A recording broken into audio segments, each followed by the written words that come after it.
Why, hello guys, welcome back to another episode of Everyday EDC. My name is Tyler, and today I have a review for you of the Vero Axon. Hey guys, before you get into the video, just want to let you know, if you use my promo code EEDC at White Mountain Knives, you get 10% off. If you're interested, check out my Patreon. We give bi-monthly giveaways. The Patreon's www.patreon.com/EEDC. Also, check me out on Instagram. I only use that to communicate with you guys, so check me out. Everyday_EDC77. If you guys have questions, want to talk, just hit me up. Alright, enjoy the video, guys. This is the Vero Axon, guys. So neither one of these models, I'm pretty sure they sold both of these models, but this isn't how it came. This is how it came. Insert picture here.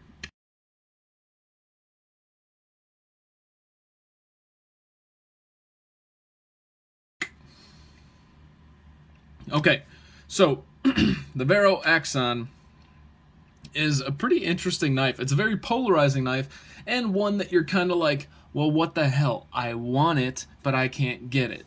Actually, so I was a part of the drop both times. The first time was really in an effort to get something for Sammy, and then we both kind of like said like, okay, well, if you get one and I get one, then who cares? We both get one. So I kind of chose the one that I wanted. He chose the one he wanted. Well, he missed out on the drop. I did not. Full disclosure, guys, all it requires for you to get in on these drops and get what you want is go to the website, whichever one it is. If you can create a profile ahead of time and load all your stuff already, so like your name, your address, your card, do all that ahead of time. And then when the drop comes, so let's say it was dropping at 12 o'clock Central Time for me, all I did was hit F5 from 11:59 until I can hit add to my cart. There's one caveat. The model that you guys want is very likely the model that most other people want, right? So you need to know exactly what model you want. You go and you kind of preview the site, get an idea for where it's going to be, and just hit F5, click your model, hit add to cart, and then go through the process. So Vero's kind of been off by like 15 to 20 seconds as far as when their drop comes. They were about 20 seconds late, but that doesn't stop you from getting on at 11:59, hitting F5 on a computer with reliable internet service, and just going over and over. Yes, I know some of us work, we don't have that ability. From the phone, it's probably not going to be so easy. Not really sure what to tell you, but that's how I got in, and I picked up both of these. So this one was, like I showed you, the original. It had the black-washed blade and black-washed hardware. This had the DLC handle with the stone-washed hardware and stone-washed blade. I picked out both of these. They were the exact models that I picked out. I didn't settle. It's just, you just got to commit to it and kind of go for it if it's something that you're that interested in. Okay, so without further ado, let's get into the review. I'm going to go back to my other style that I was talking about, where I'm going to get some specs, I'm going to do some size comparisons, then I'm going to talk about the knife. Lucky for me, we have two different knives here, and that's a cool thing. So we can kind of see if there's any differences between the two. Not that there's really not, because I weighed both, or I measured both of. I took both of these apart. So the black wash and DLC is 4.37. I would imagine if anything's heavier, it's going to be the black wash by barely a little bit. And no, I was wrong. The stone wash is 4.38, so virtually the same weight. All right. Now let's get some measurements on these. Blade length. The blade length of these is coming in at just at 3.5 inches. The cutting edge is coming in at 3.25. The overall length is coming in right at about 8 inches. It appears the handle length you're going to be looking at just about a 4.5 to 4.25 handle length. So you're getting about 3.5 inches of blade for 4.25 of a handle. Not too big of a deal, and it's actually, in my opinion, pretty darn good. So let's get some measurements of these bad boys. So the blade stock thickness is coming in at 135 thousandths on the stonewash. I'm doing both just because I have both. I'm gonna guess that they're gonna be the exact same. 138 thousandths. Yeah, that makes sense. They got some DLC on there, whatever. It's off by 3 thousandths. It's not that big of a deal. All right, so the behind the edge is coming in right around 17 thousandths on the stonewash. The black wash around 17 thousandths behind the edge in the black wash. The overall handle thickness at its thickest point is coming in at a 0.474 or 474 thousandths.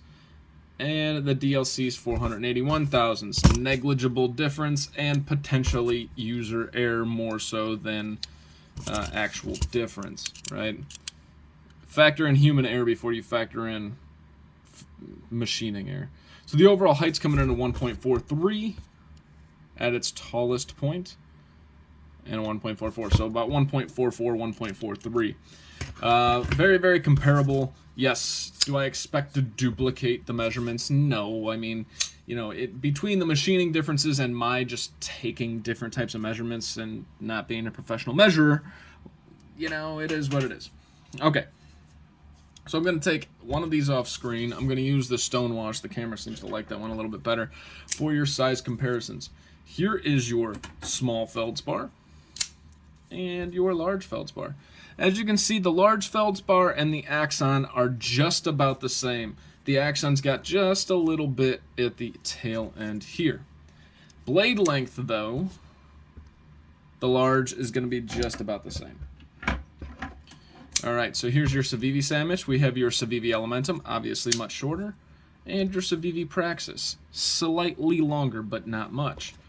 You're getting a little bit more blade length if you factor in that rounded edge as well. Like the drop point edge with the belly, because obviously this is a Wharncliffe style blade, right? Here is your Rep Model 1, obviously going to be a little bit bigger with probably a lot more cutting edge. And your Rep Model 2. So your Rep Model 2 is coming in at much shorter. The cutting edge is going to be much shorter. The cutting edge on the Rep Model 1, about the same, but I mean, like I said, factor in the belly, so you got a little bit of a radius instead of a straight line there. So I have a special, I don't know where the hell I put it. I have a special guest appearance for a comparison knife. For some reason, in my mind, these two compare. Now, next to each other, I get it, they don't, right? And you guys might not have seen this, you might have, I don't know how I release my videos anymore. This is the EMP Nimble. Now, as you can see here, the Nimble is going to be much, much smaller than the two, but, you know, for some reason, Vero, engineering, EMP, like they're both highly engineered, like they feel both just highly engineered style knives. Like I feel like Vero, you can tell is like a probably I don't know, an aerospace engineer designing them or something. And that's not me knowing. I really don't know. It just feels like you got these aerodynamic movements. I do believe they're aeronautical or aerospace engineers. I don't know, but you can tell, right? By the design, you can tell. The Nimble, kind of feels a lot like if Ferrum Forge, the same engineers from Vero and Riot got together and made a knife. That's what the EMP feels like. So they're both very, very just engineered style knives. Now the EMP is a little bit more of a tank. I'll probably be doing a comparison between the two just because in my mind, yes, they're totally different, guys. Totally different. You're going to be like, why? They're totally different, but there's so many similarities in the language that I feel like I need to. So obviously the Nimble's coming in at much smaller than the Axon itself. Alright, now that we got the pleasantries out of the way, did my guest appearance with the EMP Nimble, let's go back to talking about these guys. So, where is my flashlight? I can use this one. There's not much as far as magnetic. You got the pivot that's magnetic. You got some standoffs in here that are magnetic, and the blade. Everything else, and you have an over-travel stop in here that is stainless or I'm sure carbonized steel or hardened steel. Hardened steel lock bar insert for the titanium lock bar. Other than that, there's not much steel. Everything else is titanium. Now, I can show you the guts in another picture, but let's see if I can get them. Let's see if the other one wants to talk better. There you go. You can kind of see it.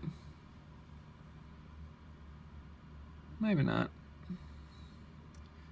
If you guys can't see it here, I'll post a picture here in a minute or so, or post a picture right here, and it'll show you them all torn apart and whatnot. Okay. Or I might have to take a screenshot of my last video. Or if you guys want to see the guts, how about this? Go back and watch the video that I'm posting yesterday. Whatever today is and whatever yesterday is, I don't know. But whatever I posted yesterday is going to be the breakdown and swap of these blades. As I said, the blades were swapped and the hardware was swapped. So the very cool thing about swapping these, I learned a lot about these knives. Even better, the swap went pretty seamless. Like everything fit, despite this being a first batch and this being a second batch. This might have been the batch that's left over with the black, I don't know, but whatever.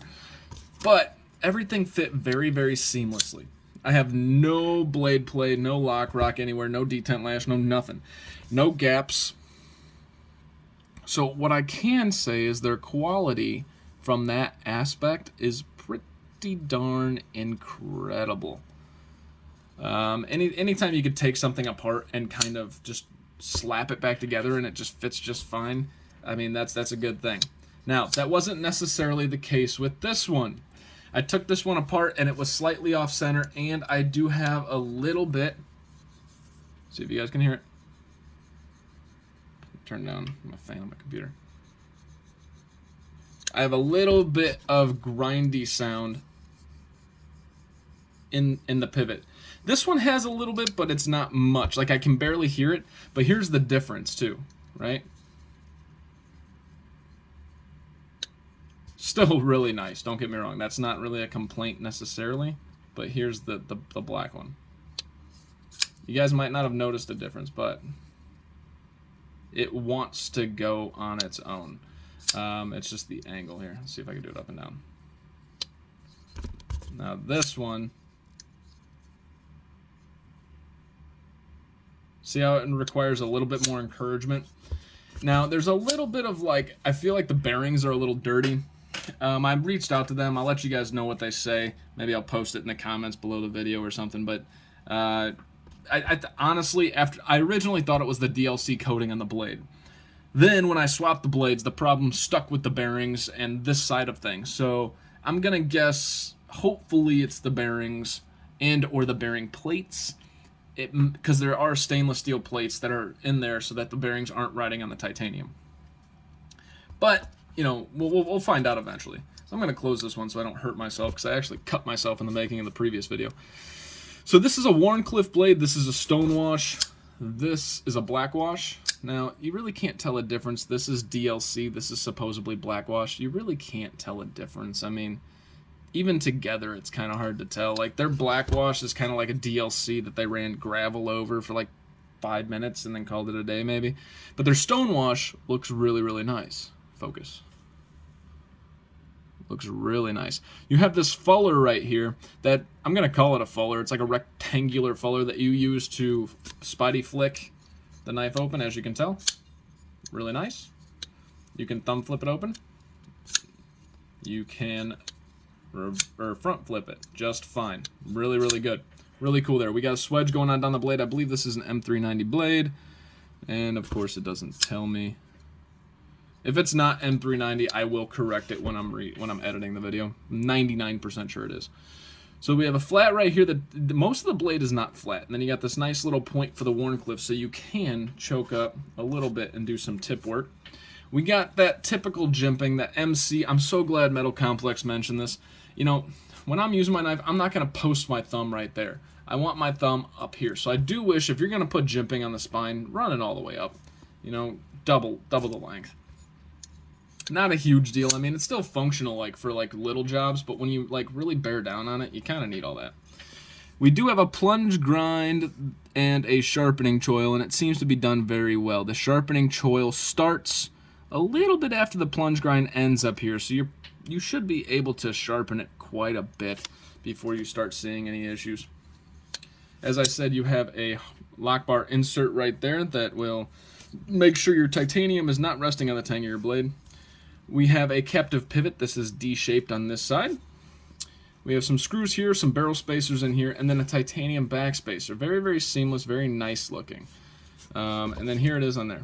This is a stone wash. That's why it has like that off color. Like, it's not unintentional. That's totally intentional that it has like that like washed look to it. You have a pocket clip that is not ambidextrous. My son just walked in and then shut the door. He's like, I'm not getting a part of this. That is not ambidextrous, but it does screw in from the inside here. So that's really, really nice. It's 2 screws. They're still T8, guys. Everything on this is T8. That's fantastic. And this pocket clip is actually really, really good. I really like this pocket clip. Other than that, you have, I'm going to call this kind of like scalloping, or like almost like a hollow grind all the way across here, flat up here, and then hollow again here.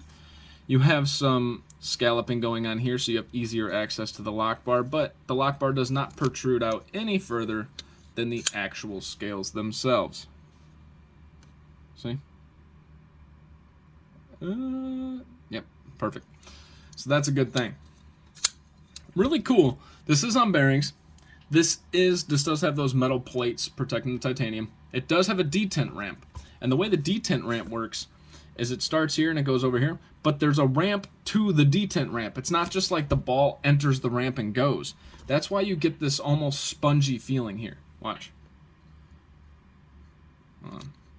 It wants to kick back. Once it gets to this point, it wants to roll back because it's going on an upward slope. But that upward slope creates this awesome seamless transition into the detent hole or ramp itself, and it just, or detent track rather, and it just feels so good. Like, you don't actually, there's gonna be no real double clutch, guys. I know some knives don't, but like, you don't barely feel it. This one I believe is even better, and you hardly feel anything at all. You do feel a slight click, but it's not the same as, say, you know, you break it and then you hit this spot right here and then it breaks the detent. You don't really have that break point. You just have that slow roll into it.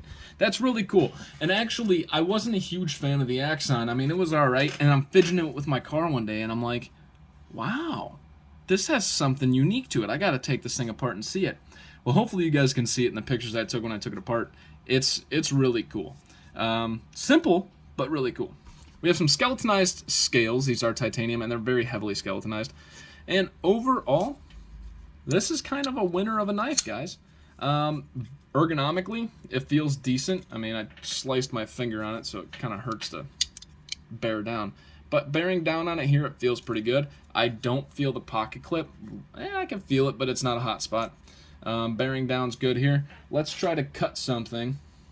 Let's see, do I have anything hard to cut? I like to do this when I'm proving a point here. So I'm going to grab this box and I'm just going to bear into it just ruthlessly. Okay. So the point of that was to see, is there any real hot spots? And there's not. Right here, it kind of wears on your hand if you're pushing really hard, but you expect that. There's no issues whatsoever with this knife. Now, the issue here, kind of an elephant in the room. When I bought the stone wash with the black wash finish, it was, I think, $335, okay? The second drop, when I bought the DLC with the stone wash finish, it was $345. But I went back and looked at the same exact model on the first drop, and they jacked up the price by $30, guys. It went from $315 all the way up to $345. Now, do I have an issue with that? Yeah, I do. And here's why. You gave us an M390 titanium flipper that, yes, you did a lot of work, and I believe the $300 price point is fair. They're really, really nice. But I also feel like we're paying for the exclusivity of these, or exclusivity, whatever, of these, rather than, you know, the work and stuff. I'm sure being a smaller outfit, it costs them more to do X, Y, and Z. I'm not taking that away from them. So, yes, We Knives can probably produce this themselves. And I don't know who makes these. I should look into that. I'll post that in here once I find out. But We Knives can probably do this. If this was an in-house model, they could probably do everything the exact same way for $240 or $250. Okay, but I understand, smaller outfit, more money. What I don't understand is why on the second drop you charged us $30 more for something that was $30 cheaper on the first drop. That to me, I wish I could understand that, and I hope one day somebody from Vero reaches out, because I really do like their product. They're very responsive. They're overall, I like the company. I'm just not really happy with that. Now that's not a game changer. We clearly still bought the knives. It wasn't a big deal. But you also didn't know the price until the day it dropped. So saying I bought it is kind of one of those, you're in the moment. You're not going to pull off because of $30 after working to get it in your cart and stuff. I don't know. It's frustrating, but again, not a huge deal. So going back to some of the details, we got number 354 right here and number 363 right there. So this number 354, I'm going to tell you guys right now, that's the serial number that's posted on the blade. Now, I don't know if that serial number is associated with the scales, but that tells me that's a knife from the first batch that either got returned and didn't sell, or they had extra parts left over and they kind of made some knives together, right? Or they're two totally different serial number trees. 354 and 363. So maybe they're two separate trees, but I don't think that they would restart the serial numbering system afterwards. That doesn't make sense. I kind of complained a lot. At the end of the day, these are really, really nice, guys. These are really, really nice. Now, this came in today, so you guys know what day I'm recording this on. This is the Wii Esprit, according to one of the guys that made a comment. I wasn't trying to be a smartass. Actually, I appreciate the pronunciation of it. But if you were to ask me right now, let me Axon you a question. Which one do you want to put in your pocket? To be perfectly honest, I would rather put this. I am obsessed with Laconico's designs. I'm obsessed with this shape. Now, does this look like it was made by an aeronautical engineer or an aerospace... Aeronautical, stop that. An aerospace engineer? No. The Esprit does not. So if you like the engineering look, then I could see why you wouldn't pick this. But for me, this is a front flipper. It's a titanium frame lock. The inside of the titanium's pretty milled out. It's on bearings. This is, and this is $220 with 20 CV blade steel. So at face value, everything is the same. And they even did the orange peel texturing on this. Like it's just, Okay, this isn't about the Esprit, but my point here is going back to the price, that's where I get frustrated. Is I got that for $220, but these are $340 and $330, and you jacked up the price. Like, come on, guys.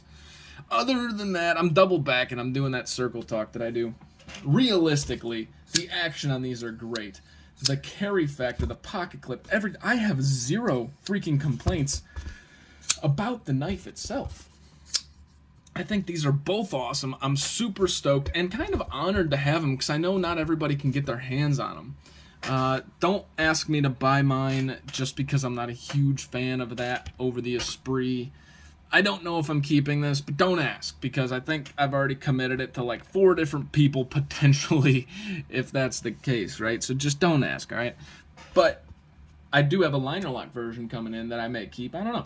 Anyways, my point being is when these drop, like I told you, follow the instructions I gave you in the beginning. You're not gonna run into an issue. Overall, great knives, definitely worth the value. And I mean, if you see value in the small business kind of upstarting, my only hope is if they were to redo this Axon in say 2 years, right? I don't know if they have it already, but I would really like a mini Axon. I think that would be much better. Like Wharncliffe blades are great, but when they're this long, I feel like it's almost like I feel like Wharncliffe blades better on a little bit shorter to where you can kind of do that rule where you can poke up here. Anyways, double back. In 2 years, if they make these, A, make a mini if you haven't already, but B, I really want to see if their prices at least stay the same. Because that's a little frustrating to me that they jacked up the price, and it looks like, I don't want to sound like that guy, but you're exclusive, you're hard to get, you're that TRM value. When these things drop, whew, let's jump on it. Only you drop more than TRM, so it's a little bit different there. Just, I don't want to see their prices continue to go up for, the same exact knife. Is it still worth it? Would I still go back and do it? Yeah, at this point I would, but it's just, if I'm kind of just negatively talking about something when realistically these knives are fantastic. I kind of feel bad for making this review about that. I really do like them. Their customer service is great. And, you know, $30 is $30. It is what it is. All in all, fantastic knives, bearings, M390. If that's not the, I'll go back, but I'm 90% sure it's M390. Titanium frames, titanium hardware, very minimal steel on this. It is an overall fantastic knife. Sorry, that was a pretty crap review. It was more of like a rant than a review, but this is the Vero Axon, guys. Very cool. Very honored to have this in hand because I know it's hard to get. And if you guys keep your eyes out there, you can find them. Just don't pay that $400, $450 that people are charging when they get their hands on some shit, and then they release it back to the community at $100 or $200 more. Don't do that. These are not worth that. In my opinion, these are barely worth $340. Anything higher than that, I don't see value in. That's all I got for you guys. My name is Tyler. This has been Everyday EDC. You guys stay sharp, stay safe. Sorry for bitching throughout this whole thing. You guys have a great freaking rest of your day. Hey guys, thank you so much for watching. This is my Patreon. This is my Instagram, everydayedc_77. We'll do a special shout out to all the Patreons: John K, Sammy, Eggs and Ham, Jason M, Dogtooth, Kaiba, Mickey, Wolf, and Captain Steve. Thank you guys so much for watching. Have a great friggin' day.